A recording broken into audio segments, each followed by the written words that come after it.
Hello mga ka-legit Davercats, Mr. Isko Moreno. Abay, meron pong confession patungkol po sa advertisement and sponsors ng generic bulaga, no? Panoorin po natin at ano nga ba ang statement na ito. Ang lahat na yan, but before that, if you haven't subscribed yet to my YouTube channel, please don't forget to like, share, and subscribe at hit mo na rin ang notification bell for more showbiz updates. And please don't forget to hit the all para ikaw ang unang-una makakapanood sa lahat ng ating mga updates.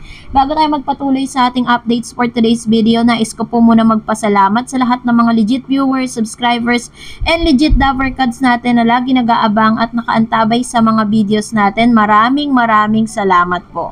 And for today's video, kung kahapon po, dun po sa ating pong latest update, ay ibinahagi ko po sa inyo ang isa sa mga good news, no, na meron po ang TVJ kung saan naganap nga yung kanilang Passion Festival na talagang inanticipate ng maraming investors and sponsors po ang TVJ at ang legit Davercats. At nakita natin talagang tinangkilig po yun. At doon lang po first time na nakompleto ang lahat ng mga investors and sponsors, no, sa pagkakataon na yun. And that is the first year na nakita rin natin ang TVJ na kasama ang TV5 in collaboration po ng ilan sa mga ABS-CBN talents. Nandun din po si MVP. Pero kasabay nga nito ng mga post na ito, nag-post din, no, ang generic bulaga. Hindi ko alam kung yun po ba ay official or admin lang ni Isko, ni dating mayor ng Maynila na si Isko Moreno. Nag-post po sila ng ganito. Sabi nila, total running time of TV ads excluding plugs of GMA shows, 31 minutes and 45 seconds. November 16, 2023, Thursday. So, araw-araw ina-update niya ang lahat. Kasi alam nyo naman po, ito po ay isa sa mga marketing strategy ng generic bulaga or ng tape bulaga para po talagang ma-entice or parang makuha yung 100% trust ng mga sponsors na natitira po sa kanila. Kasi alam naman natin ang katotohanan, 'di ba?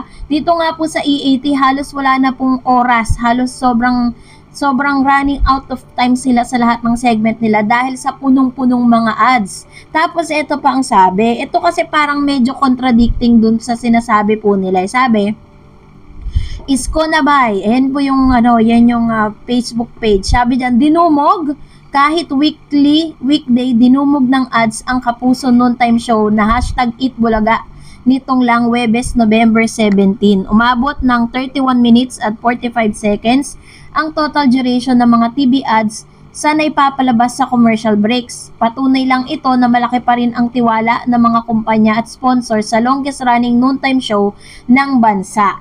Alam niyo po, ngayon lang ako nakakita na ganito, no?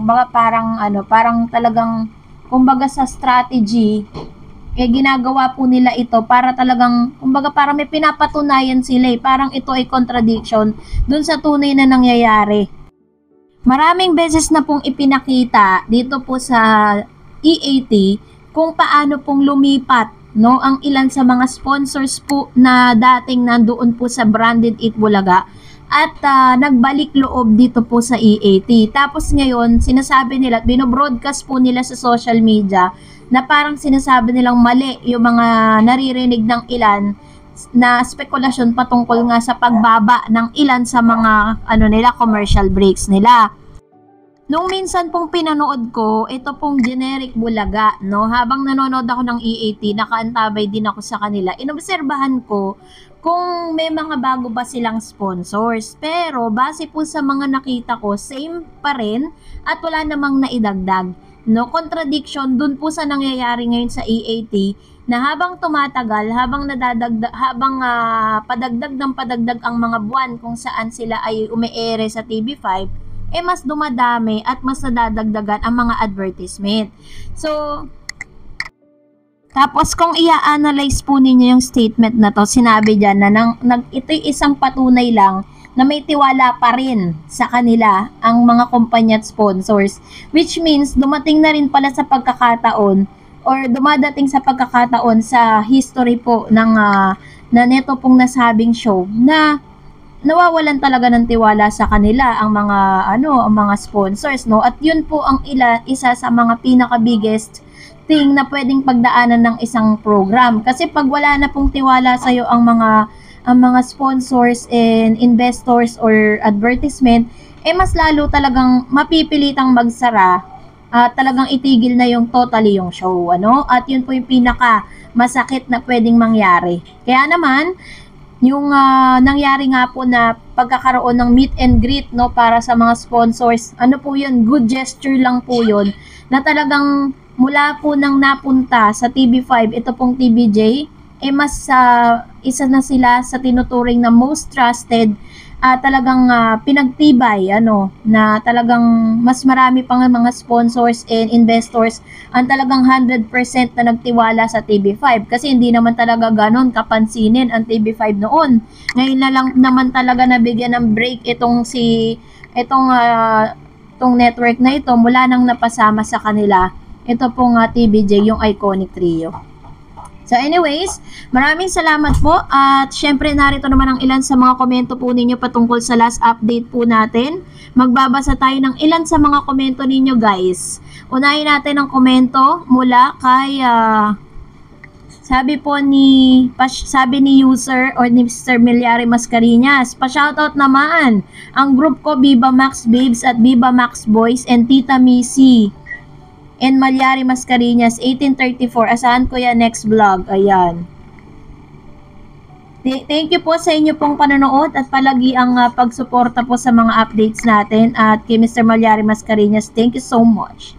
Sabi ni Mr. Tony Santos, this is the main reason why Alden chooses to stick with GMA7 kasi kung lilipat siya ng TV5, matitenga ang karir niya. Dahil di naman siya pwede maging mainstay ng EAT, outside of EAT, wala na.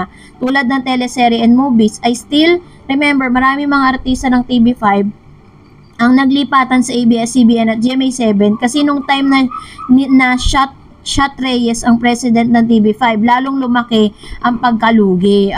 Okay. So, ito po yung kanyang opinion patungkol sa bagay na yan. But this time, siguro po noon, nangyayari po yun. Pero this time, ito na po yung highlights po ng career ni MVP sa kanyang pagiging CEO dito po sa nasabing network. And this time, pinatunayan lang po talaga dito na kung sakasakali, kasi hindi naman o-opera ng ganong kalakihan kung alam nila na wala silang mapapala, no? Kung wala silang may offer na trabaho kay Mr. Alden Richards. Totoo naman na ino-operan siya ng media center, pero at the same time, pwede pa rin naman siyang tumanggap ng ilang mga proyekto sa ibang network. So, sabi ni Mr. John's TV, noong madalas ko lang panoorin sa YouTube ay mga replay ng basketball. Ngayon, puro video na tungkol sa TVJ at EAT ang pinapanood ko, especially mga video ng TVJ Defenders.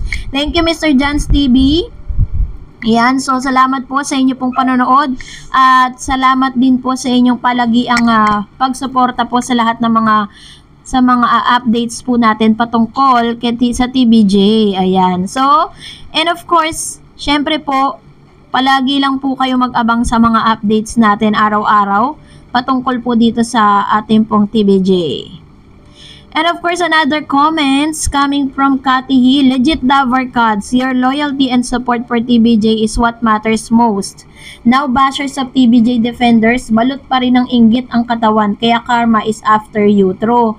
Ewan ko ba, alam nyo po, habang dumadami po ang mga TVJ Defenders, dumadami din ang bashers. Kaya kailangan talaga. At gusto ko lang po linawin sa inyo na kami po mga TVJ Defenders ay hindi po kami binayaran ng TVJ para gawin to. We are just doing this kasi pinaglalaban natin kung ano po yung tama.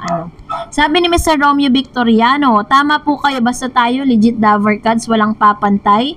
Kahit saan sila pumunta, lagi ako nakasunod habang ako'y nabubuhay. Heart, heart, heart, heart, heart. TVJ lang ang malakas. Ayun. Salamat po. And salamat po sa lahat po ng mga nagkomento at nagbigay ng kanilang opinion. At kung hindi pa po kayo nakapag-like, nag-share, mag-subscribe sa channel na ito, please don't forget to like and subscribe for more updates. God bless everyone!